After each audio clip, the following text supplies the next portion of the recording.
Vamos lá, queridos. Com relação ao exercício da competência tributária, eis o nosso tema. Para chegarmos no exercício da competência tributária, vamos lembrar, tudo acontece primeiramente na nossa Constituição Federal. A Constituição, ela outorga poderes para os entes federativos, União, Estados, Distrito Federal e municípios, para eles criarem e majorarem os tributos. Pois bem, os tributos serão criados como? Por meio de lei. Esse é o exercício da competência tributária. Os tributos serão criados por lei. Mas a pergunta que se faz nesse momento é: será por meio de lei ordinária ou será por meio de lei complementar? A resposta é que os tributos, via de regra, são criados por meio de lei ordinária.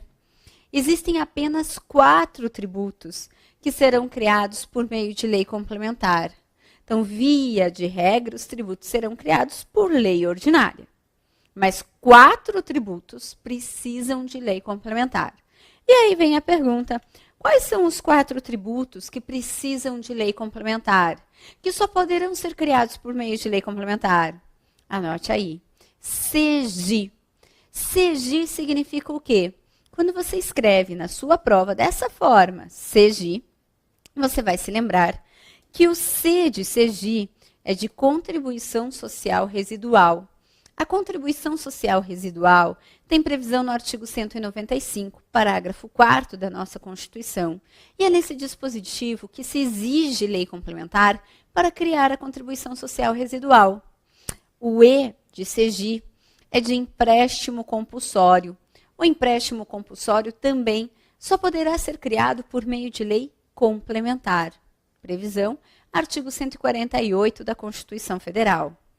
O G do CEGI é de IGF, Imposto sobre Grandes Fortunas, previsto lá no artigo 153, inciso 7 da Constituição, só pode ser criado por lei complementar. E o último tributo que precisa de lei complementar é o imposto residual. O imposto residual, previsto no artigo 154, inciso 1 da Constituição Federal, precisa de lei complementar. Então, vem cá. Todos os tributos poderão ser criados, majorados por lei ordinária. Mas 4 só podem ser por lei complementar. E quando eu digo que só podem ser por lei complementar, é desde criados como majorados ou qualquer outra alteração no CEGI só poderá ocorrer por meio de lei complementar. Então, cuidado com isso na prova. O examinador quer saber de você quais são os 4 tributos que só poderão ser criados por lei complementar. E nessa hora, você olhe para o examinador por meio da sua prova e diga a ele: os 4 tributos que só podem ser criados por lei complementar são CEGI. Escreve CEGI, diga com toda a vontade que você está para passar no exame de ordem e diga lá: a contribuição social residual, o empréstimo compulsório, o IGF e o imposto residual só podem ser criados por meio de lei complementar. Certo? E agora, aquela pergunta que não quer se calar. E medida provisória, Josi?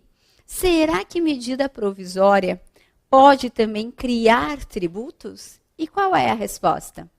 O artigo 62, parágrafo 2º da nossa Constituição Federal, ela determina que a medida provisória poderá instituir e majorar impostos.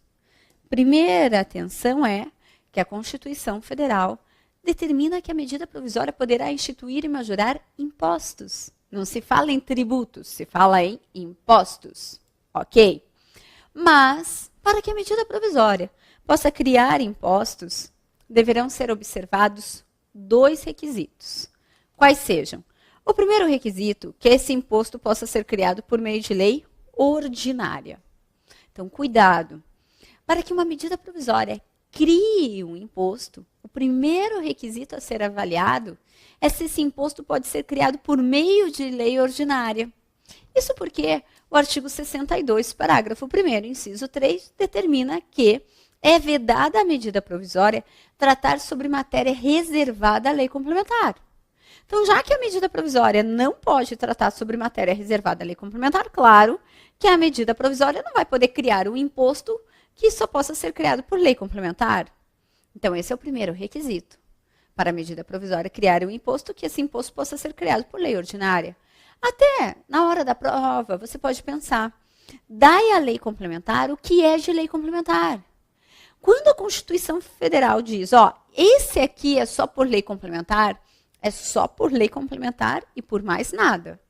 Nem lei ordinária, muito menos medida provisória.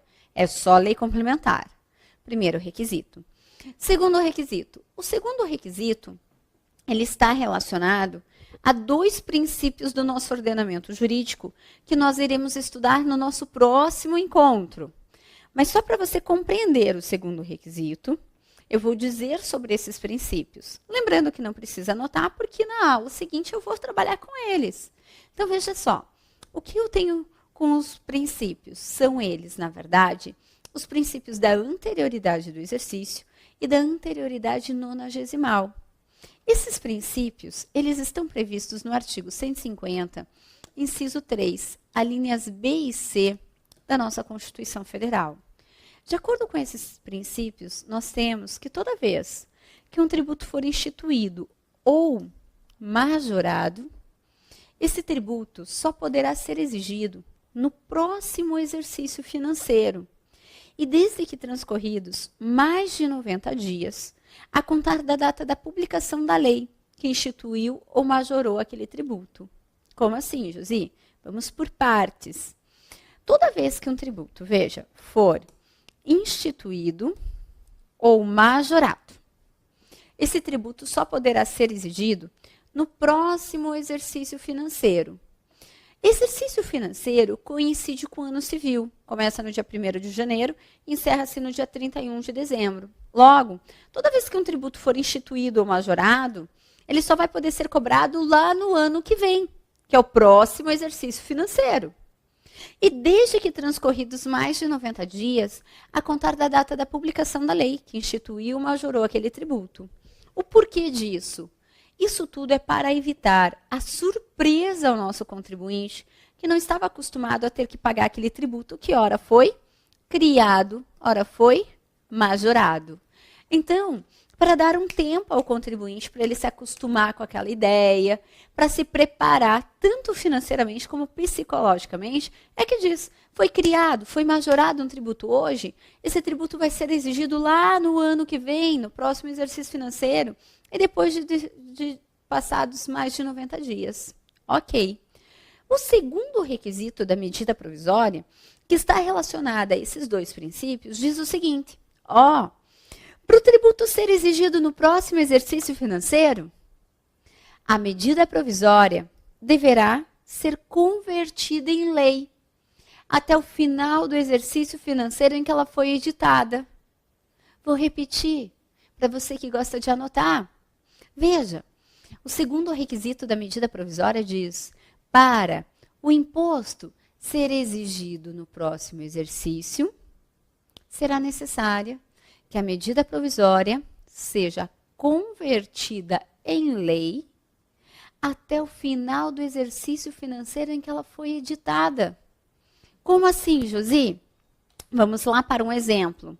Imagine que em setembro de 2017, uma medida provisória criou novo imposto.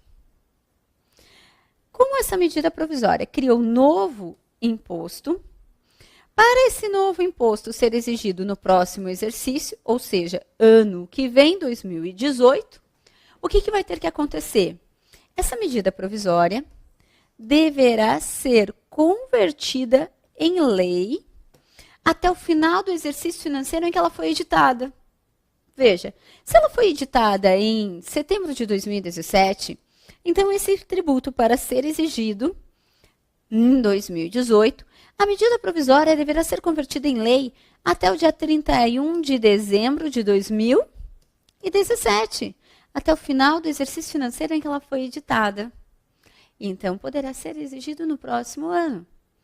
Mas, Josi, se acontecer dessa medida provisória só ser convertida em lei em 2018, quando é que poderá ser cobrado esse tributo?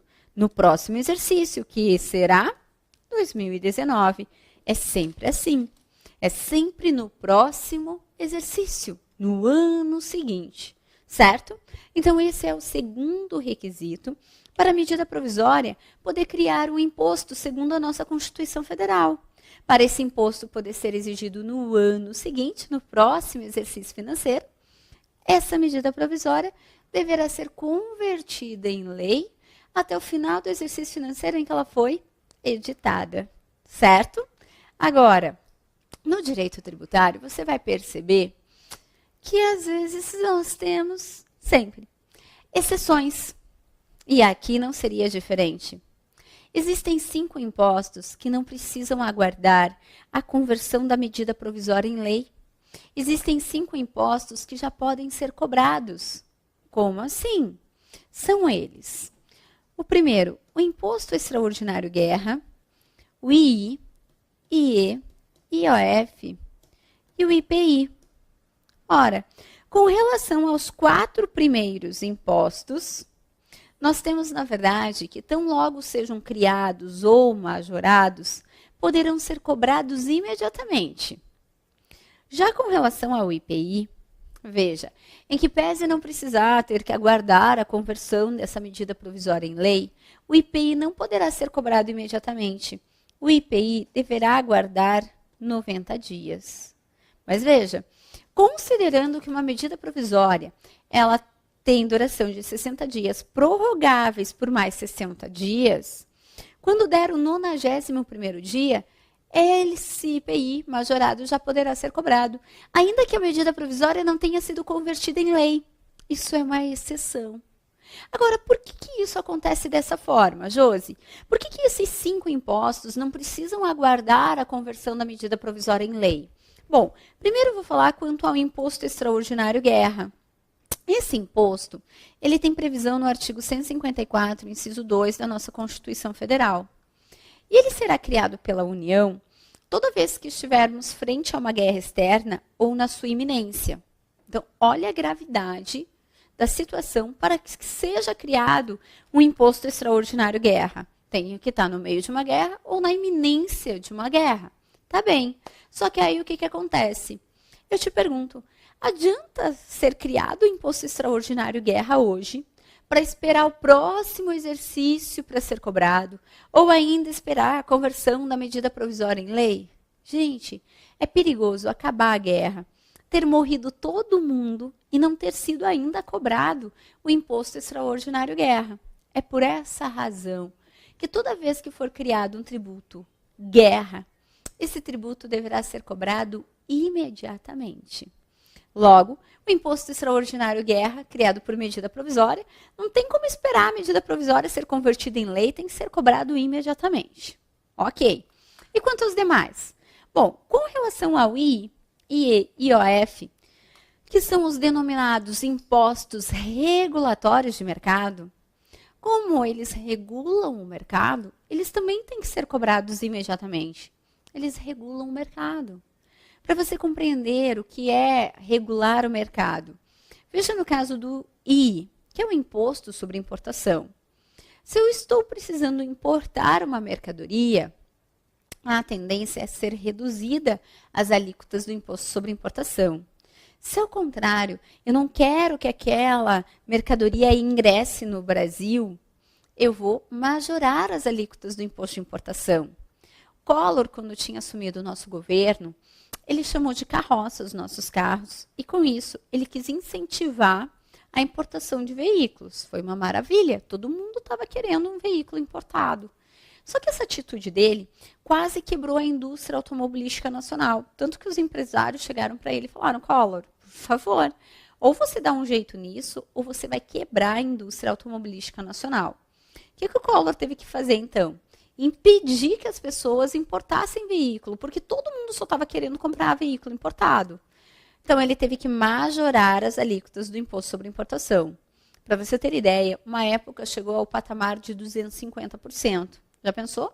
Você compra o carro e para poder ter esse carro, liberá-lo aqui no Brasil, você teria que pagar 250% de imposto de importação. Claro que ninguém mais queria importar. Só que essa nova alíquota, ela tem que ser cobrada imediatamente. Se for esperar o próximo exercício, ou se for esperar a conversão da medida provisória em lei, o que vai acontecer? Aí que pode quebrar realmente a indústria automobilística nacional. Por quê? Porque todo mundo vai querer importar. Porque vai pensar, ou eu importo agora, ou nunca mais vou importar, porque no ano que vem estaria uma alíquota de 250%. Então, como esses impostos regulam o mercado, eles devem ser cobrados imediatamente. Não dá tempo de esperar o próximo exercício, não dá tempo de esperar a conversão da medida provisória em lei, não. É tudo, imediatamente. E quanto ao IPI? Que eu já ouvi dizer, Josi, que o IPI também é regulatório de mercado. Você tem razão. O IPI ele é um imposto regulatório de mercado. Mas hoje, por ele ser talvez o segundo maior imposto federal em termos de arrecadação, perdendo tão somente para o imposto de renda, o legislador constituinte achou por bem que o IPI tenha que esperar 90 dias. Então, o IPI espera 90 dias e pode ser cobrado. Mas, como eu te disse, mesmo que não haja conversão da medida provisória em lei, eu já posso cobrar o IPI. Porque a medida provisória tem duração de 60 dias, prorrogáveis por mais 60 dias. Quando der o 91º dia, eu já posso cobrar o IPI. Certo? Pois bem, agora o detalhe. Né? Nós vimos que a Constituição Federal diz que a medida provisória vai poder criar e majorar impostos. Mas e com relação às demais espécies tributárias, quais sejam? Os outros tributos. Taxa, contribuição. Será que medida provisória pode criar, pode majorar também? Nesse ponto, nós temos o entendimento do Supremo Tribunal Federal, que diz o seguinte, olha, entendemos que a medida provisória, ela poderá, sim, criar e majorar qualquer espécie tributária, desde que, é claro, observem os dois requisitos previstos pela nossa Constituição Federal, quais sejam que o tributo possa ser criado por lei ordinária e que, para ser cobrado no próximo exercício, haja conversão da medida provisória em lei até o final do exercício financeiro em que ela foi editada. Então, o Supremo entende que, em que pese a Constituição mencionar que a medida provisória poderá criar e majorar impostos, entende-se que a medida poderá criar qualquer espécie tributária, desde que atendidos os dois requisitos. Certo? E para a prova, Josi, não estou muito interessada em saber o que o Supremo acha, não. A FGV, no direito tributário, né? Não posso dizer com relação às demais matérias, mas quanto ao direito tributário, a FGV ela é extremamente jurisprudencialista. Então, ela pode sim cobrar o entendimento dos tribunais superiores.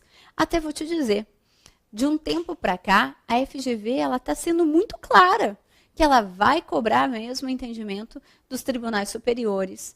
Ela já vinha fazendo isso durante muito tempo na parte do nosso edital. No edital já estava claro que ela cobraria entendimento do STJ e do Supremo. Mas agora, ela começou a trazer na primeira fase. Ela traz questões assim.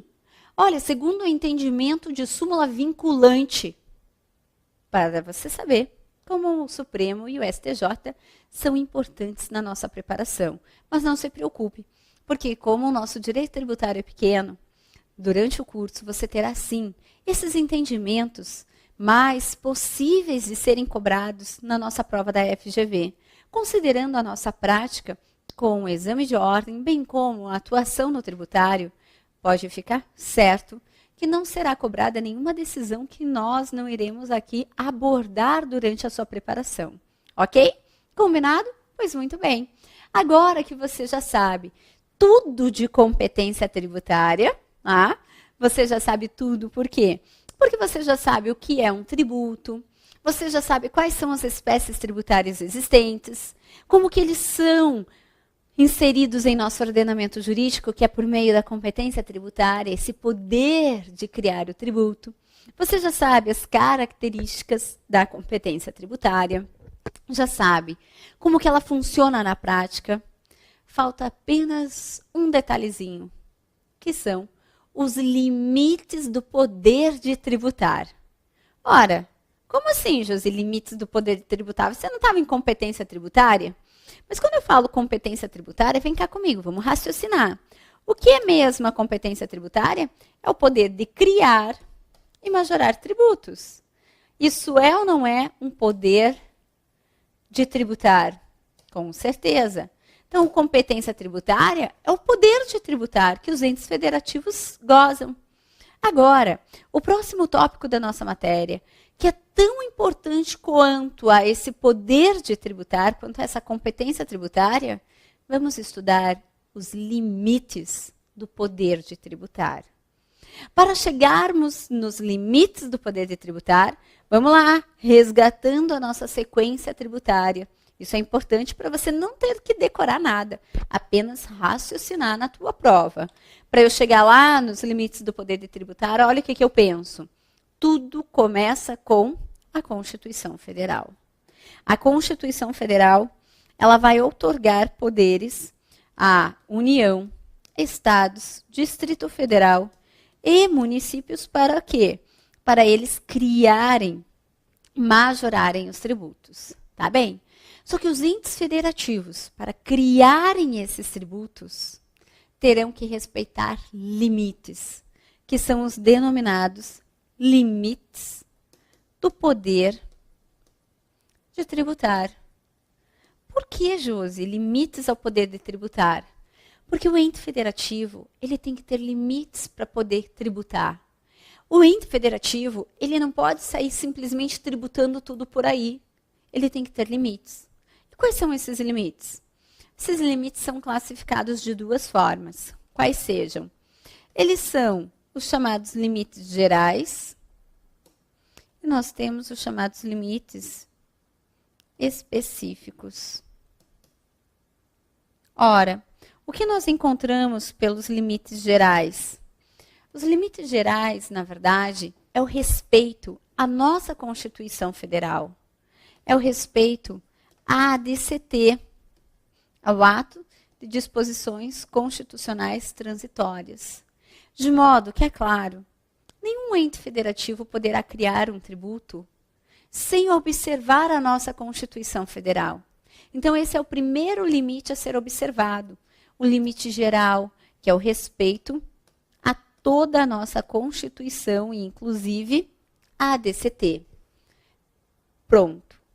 O segundo limite a ser observado é o denominado limite específico. O que nós temos pelos limites específicos? É a observação a artigos em específico da nossa Constituição Federal. Que artigos são esses? São artigo 145, parágrafo 1º da Constituição Federal, artigos 150 a 152 da Constituição Federal. Ora, o que nós temos de tão importante nesses artigos?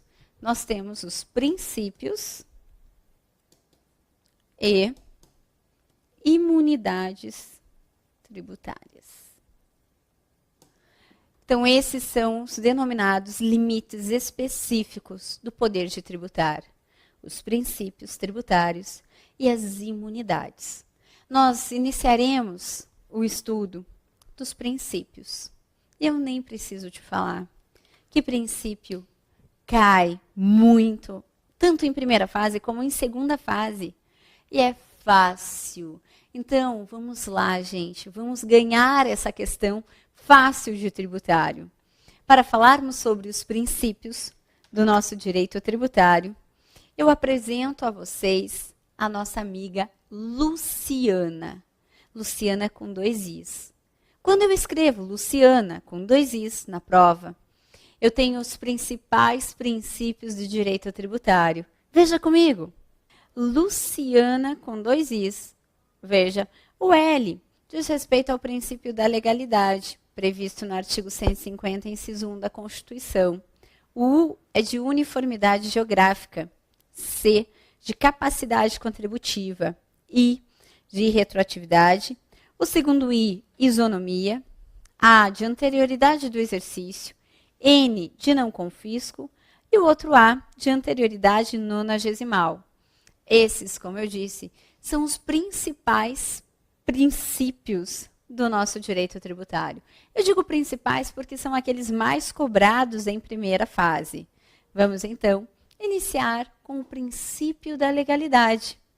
Sobre o princípio da legalidade, artigo 150, inciso 1 da nossa Constituição Federal.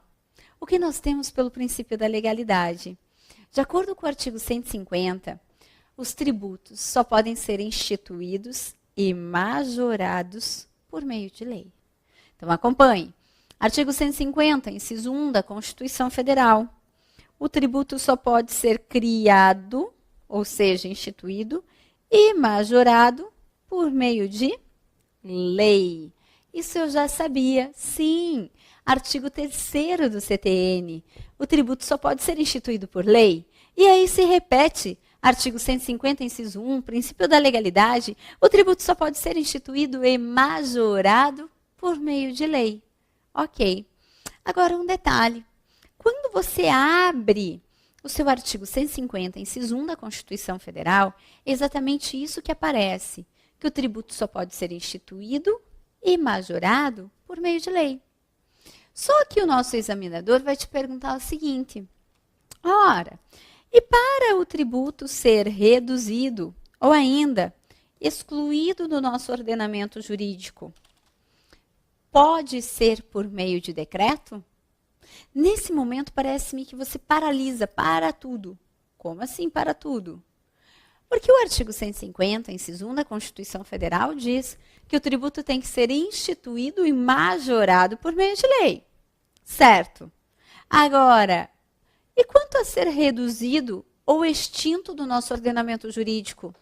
O artigo 150, inciso 1, não fala nada de redução e extinção, exclusão.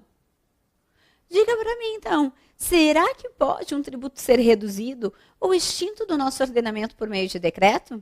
Claro que não, Josi. Claro que não, em razão de um outro princípio, que é o princípio do paralelismo das formas. O princípio do paralelismo das formas diz o seguinte: diz que quando uma matéria é tratada por determinado ato normativo, essa matéria só poderá ser alterada por um ato normativo de igual hierarquia ou hierarquia superior. Então, a matéria, quando tratada por um ato normativo, ela só vai poder ser alterada por um ato normativo de igual hierarquia ou hierarquia superior. A exemplo, se o artigo 150, inciso 1 da Constituição diz que o tributo só pode ser instituído e majorado por lei, o que acontece? Ele só vai poder ser reduzido ou extinto de nosso ordenamento jurídico por meio de lei ou por meio de emenda à Constituição, que é um ato normativo de hierarquia superior, jamais por meio de decreto. O decreto é inferior à lei. Então, cuidado com isso na sua prova. Veja, eu preciso de lei para criar e majorar o tributo, mas eu também preciso de lei para reduzir esse tributo, ou mesmo para extingui-lo do nosso ordenamento jurídico. E, para assegurar isso que eu acabei de comentar, nós temos o artigo 97 do CTN. O artigo 97 do CTN, logo em seus incisos 1 e 2, diz: o tributo para ser instituído e majorado precisa de lei. O tributo para ser extinto ou reduzido no nosso ordenamento precisa de lei. Venha, somente lei pode estabelecer, inciso 1, a instituição de tributos ou sua extinção. Inciso 2, a majoração de tributo e a sua redução. Aliás, o artigo 97 do nosso CTN é um artigo importantíssimo, porque ele traz para nós tudo que no direito tributário precisa de lei. De modo que o que aqui não estiver, não precisará de lei, mas o que aqui estiver, precisa de lei. Para falarmos mais sobre esse artigo 97, eu te convido para assistir a nossa segunda aula de Direito Tributário.